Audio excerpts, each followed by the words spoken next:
So, it's Latvia's turn to take over the presidency of the Council of the European Union. What should you know about the country that's going to lead its 27 sisters for the next 6 months? Let's start with something a true leader needs: honesty.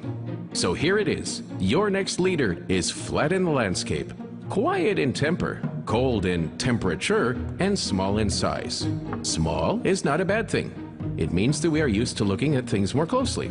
We polish, we angle, we untangle, and we fine-tune until everything is just right. We pay attention to detail. And as we all know, the devil is in the detail. Honestly, our winters are cold. For 6 months of the year, it is actually snowing here. However, winter has taught us to think ahead and to be prepared for both easy times and hard ones. It's called planning. To be honest, almost everything is flat in Latvia. We don't have the highest waterfall, but we do have a really, really wide one. So we look far, we look wide, and we don't like our vision to be hampered by anything closer than the horizon. Also, our landscape gives us plenty of room for imagination, which leads to creativity, which in turn leads to arts and innovation. It's true, we didn't invent the internet, but we do have one of the fastest internet speeds in the world, and we need it to spread the word about our culture, from one of the greatest collections of Art Nouveau architecture in Riga, to the largest choir festival in the world, to modern art, to world-famous opera singers and ballet dancers. Without making much noise, we've given the world some of its finest classical musicians. And we say almost nothing about our food, but it's just because we've learned that it's not polite to speak with a full mouth. Our food is to be enjoyed, not to be discussed. To be honest, about 50% of Latvia is not covered in forests, which means that the other 50% is. That's why Latvians are a bit closer to nature than the average European finds normal. We drill birch trees for sap, we pick all kinds of mushrooms and eat them. We shock our immune systems by jumping from hot saunas into ice-cold lakes and back again. The truth is, we don't always smile, but when we do, it comes from the heart. Latvians are kind of like coconuts. We may be kind of hard on the outside, but when you crack the shell, you'll find a truly friendly soul.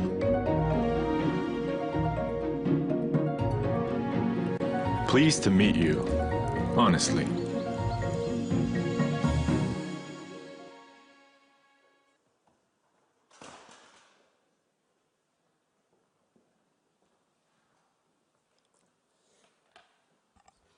So pleased to meet you. Excellencies, ladies and gentlemen, it's a great pleasure to welcome you to Latvia, to Riga, our wonderful capital, and this exceptional venue, the Latvian National Library, our Castle of Light. Over the weekend, we celebrated European Day in 70 years since the end of World War II. However, for many of us, World War II ended de facto only in 1991, when European reunification truly began. 70 years ago, migration was commonplace in war-ravaged Europe, in particular to the many countries and peoples represented here today. It is not by accident that we are using this beautiful venue for our conference. Allow me to explain. Our National Library is not simply a building, but a repository of knowledge and the soul of the Latvian people. This world-class building was designed by the internationally renowned architect Rihards. You see, Rihards, along with his family, was among those people who were forced to leave and to flee the shores of Latvia in Soviet occupation. He received his education, gained knowledge and experience in the West. In all of his essence, he is exactly what this conference is about. Education, knowledge, and capital are all important parts of circular mobility. Mr. Rihards is an exceptional example of how we have been able to engage our diaspora and how he has brought back his skills to the country of his birth. In Latvian folklore, a crystal mountain symbolizes the height of achievement, something not easily attainable, but full of rewards for those who make the commitment to reach its peak. Latvian literature and folklore also speak of the Castle of Light as a metaphor for seeking out wisdom that has been lost but will rise again from the depths of the river Daugava. After the Latvian people have overcome the intellectual darkness of war, invasion, occupation, Rihards has incorporated both of these evocative Latvian myths into the design of this building. Hopefully, we too will gain a thirst for knowledge, enlightenment, and inspiration from this building, as well as from one another over the next 2 days. As Europeans are again on the move, we are challenged with our mobility, the migration, but also, it is not just a challenge, but also the fact that we have migration in the sense of labor mobility, but we look at it also from an economical, social, and even linguistic aspect, which we will discuss over these 2 days. The challenges Europe faced 70 years ago were far greater than the ones we face today. And we as Europeans have shown great determination, resilience, and perseverance. We have always risen to the challenges before us.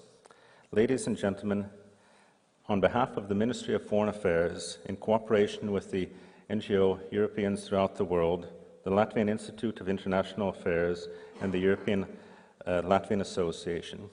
And this conference is also supported by the European Commission, the Friedrich Ebert Stiftung, and the Nordic Council of Ministers Office in Latvia. And we welcome you all here today. We see this conference as a stepping stone, and I hope our recommendations and ideals will lead to these topics being discussed in the future at the highest political level. I wish all of us a successful conference. Thank you for your attention.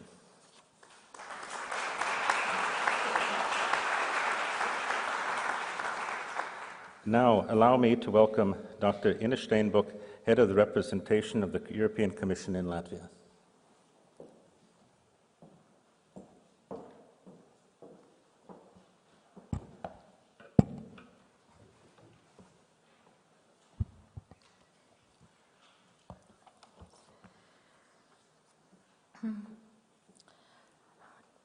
Distinguished guests, excellencies, ladies and gentlemen, just out of curiosity, could I please ask you to raise your hand if you have ever lived in a European Union member state other than your own? I think that we can see a good representative result here. Europe's citizens are mobile, and increasingly more so. I will tell you a little bit of figures. I used to work in Eurostat, and my former boss, Director General of Eurostat, is here, so I will try to be correct in using official statistics. More than 14 million EU citizens currently reside in other EU member states. What does it mean in percentage? It is 2.8% of the total EU population. If we compare it with Latvia, this represents more than seven times the population of Latvia. Okay, Latvia is not a big country, but still. These are people of different backgrounds, level of education, qualifications, and personal motives, which drives them to exercise their right to free movement. Nonetheless, one thing that they have in common is that they represent a specific interest group. I think in this room we have exactly representative of this specific interest group. And it is a very important group of people for Europe and for Latvia, and it needs to be recognized as such. People who are mobile often are also very open to change and development. They are open to learning new languages and new skills, all of which can be very beneficial to Europe's economy. It is in our interest that people move in Europe out of free will and not forced by necessity. European Union has done and continues to do a lot to overcome income disparities among its member states. EU financing to Latvia, for example, through Cohesion Fund, European Regional Development Fund, and European Social Fund, total €4.6 billion In previous financial periods, it means from 2007 to 13, and in the next financial period from 2014 to 2020, this amount will be even higher, 5.2 billion euro. But it's maybe not very transparent, these figures. That's why I will illustrate this by another example. For instance, Latvians, for every euro which Latvian government is paying into European budget, received back something between 4 and 5 euro.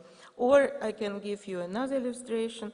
In 7 years, Latvia becomes from European budget one more budget. Yeah. So in addition to 7 annual budgets, it receives one additional. So it's of course a lot, and we really hope that these income disparities in the end will be smoothed among the European states, but it will take time. EU has worked not only to address important factors that can sometimes cause immigration, but it also continues to work to better guarantee important rights to people who choose to exercise the right to free movement. Ladies and gentlemen, before we go into deeper discussion about benefits and shortcomings with regard to intra-European mobility, let us be clear. European citizens' right to free movement are in no way under threat. The rights and benefits that EU citizens currently enjoy are unprecedented in history, and the European Union is clearly further moving into a direction to further advance and expand these rights. The European Union made it easy for its citizens to reside, work and study in any member state, but it does not stop here. The EU continues to produce better laws to ensure that its citizens can exercise this right free of discrimination, that their qualifications are recognized and their social guarantees are ensured. EU citizens can claim unemployment benefits and other social benefits while abroad. They have rights to education and health care. They can now also transfer pension schemes from country to country. As a matter of fact, the Latvian young people, for instance, when they are trying to assess which European values are of the most importance for them, they always say, according to Eurobarometer, that this is the rights to free move, study and work abroad. Of course, there is never-ending scope of improvement to expand these rights, but the European Union can only move at the speed that national governments allow it to. Voting rights, while abroad, are a good example for this. The European Union cannot act in this area unless there is also political will in this direction by member states. Ladies and gentlemen, I would like to thank the Ministry of Foreign Affairs of Latvia and personally Ambassador Pēteris Elferts for its commitment and efforts and energy he invested in organizing this conference. I also would like to thank Europeans in the world and personally Mr. Aldis Austers for their personal contribution to placing all these issues on the agenda and allowing this conference come into effect. The European Commission remains very open to hearing how to better advance rights and policies with regard to intra-European migration, and this is why we have also financially supported this event. We means the European Commission representation in Latvia. And we certainly very much look forward to the discussions, conclusions, and most importantly, recommendations from this conference. Thank you very much for your attention, and I wish you a very fruitful day. Thank you.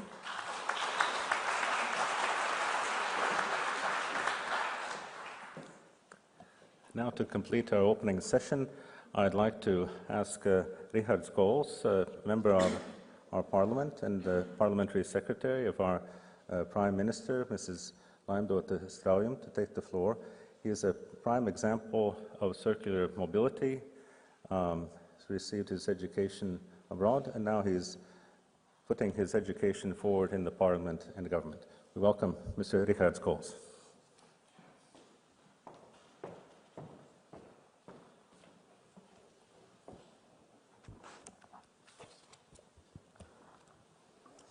Good morning, Excellencies, distinguished participants, ladies and gentlemen. What an honor and what a joy to see you all gather here today in an event that has been a long time coming. I believe it would be superfluous for me to emphasize on how important and significant the conclusions you come to today could be in the long term for the whole European Union. We all recognize the necessity of this debate, otherwise we will not be here today.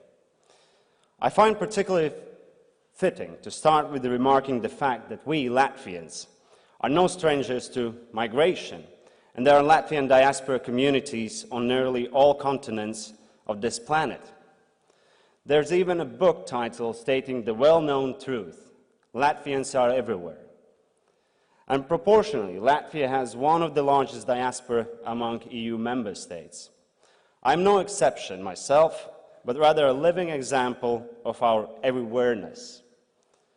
I immigrated to the United Kingdom for 5 years to do my master's studies, and the years I spent there were filled with the joys of experiencing a new culture, a new science. And with the hardships of immersing myself in this new culture, adapting to different ways of life and behavior, just to repeat the adoption process all over again after returning to Latvia. The years I spent abroad was an invaluable experience that has defined me as the person you see standing before you today. My time in the UK shaped my views not only on life in general, but also on our issue at hand: European mobility and migration processes and diaspora engagement. From this brief trip down to emotional memory lane to the practicalities of reality that need our urgent attention. Since its introduction in EEC Treaty of 1957 as one of 4 fundamental freedoms, the right to freedom of movement and residence has been viewed as one of the pillars that constitute what being a European Union citizen means. This principle of free movement is the key practical factor that changed the vision of engaged and integrated European Union into an actual, achievable, and very ongoing today's reality. The mobility of labor within the EU is expected to keep permanently increasing in the foreseeable future. Increased mobility of labor is not EU-specific, but a global trend. Soon, immigrant communities will be included in the thinking about our economies, societies, and cultures. States simply will not be able to ignore the vast number of their nationals living abroad, and thus will have to include the expatriates as fully participating members of their society. Migration and subsequently created diaspora communities is inevitable, necessary, and may even be desirable if adequately and smartly governed. These processes will lead us to a much more closely knit, integrated, mutually aware and understanding union of nations. The number of mobile EU citizens is permanently growing. The post-2004 enlargements of the EU provided a significant additional boost to mobility. Since then, profuse evidence has been found that the EU as a whole has been benefiting from the free movement of people. However, a number of bottlenecks have been identified. To that, we had to tackle head-on. Some member states of the EU, to put it simply, benefit from immigration processes much more than others, especially in the economic conditions in certain geographical areas.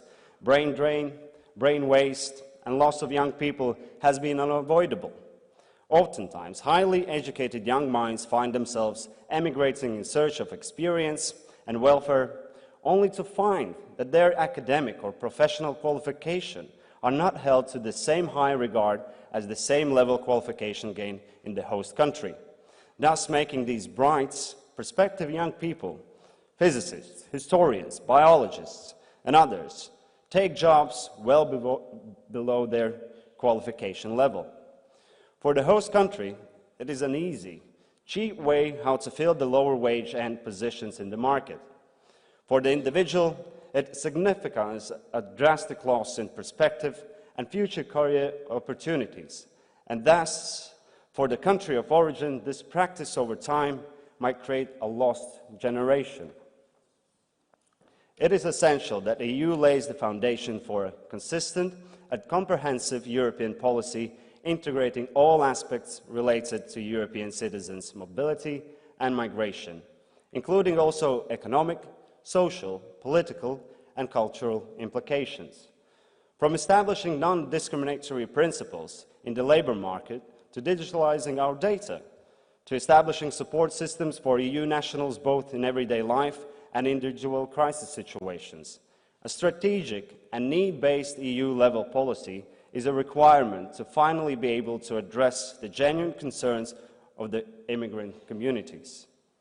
Migrant diaspora communities play a fundamental role in developing economies of their country of origin, as well as the countries they currently reside in. For example, approximately 370,000 Latvians living abroad brought back over €500 million in 2014 alone, while still working and paying taxes in their country of residence. This fact, at the very least, proves that migrants are not the lost folk that disappear once they have crossed the border.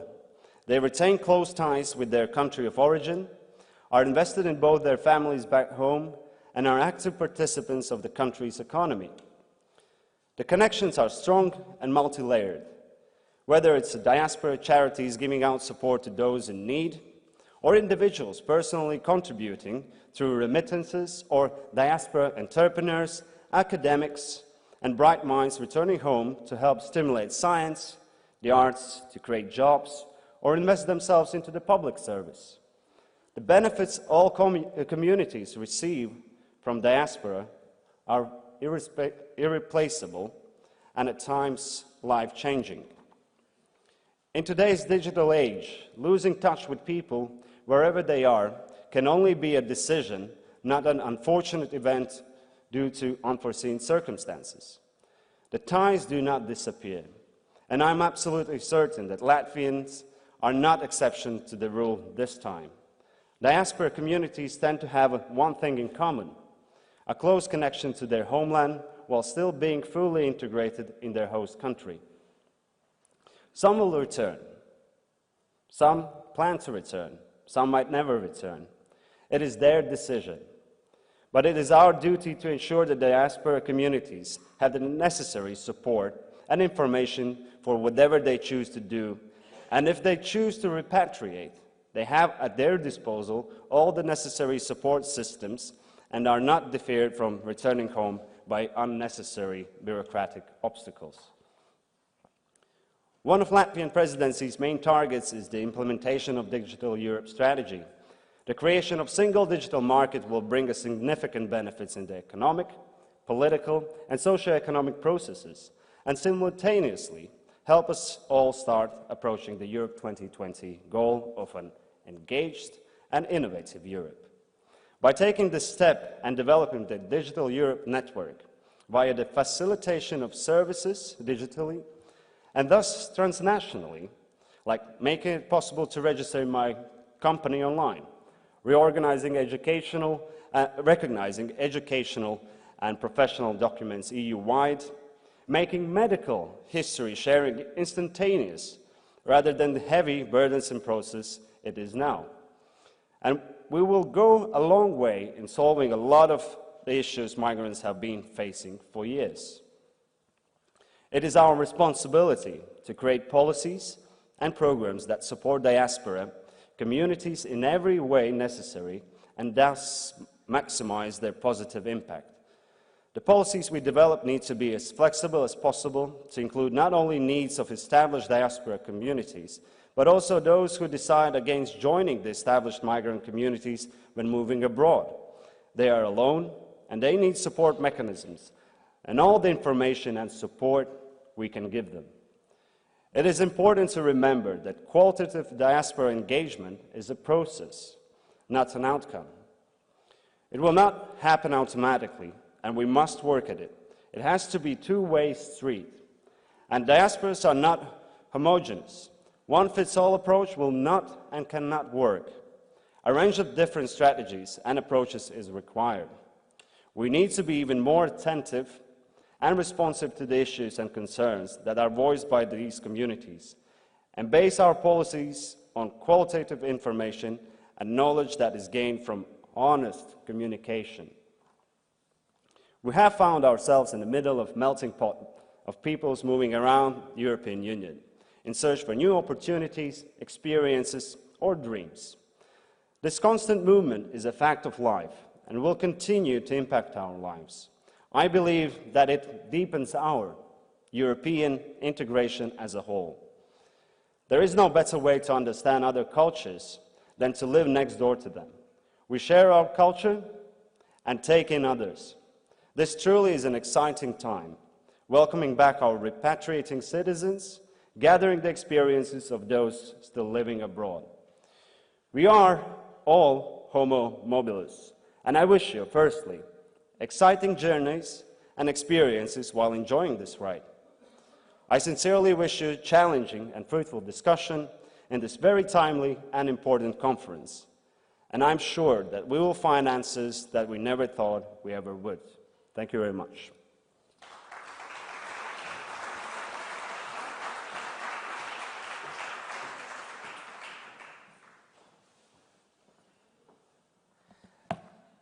Thank you. That concludes our opening part, and I would ask now Niels Jørgen Torgensen and the first panel to take their seats on the stage, and have Niels will be taking over now.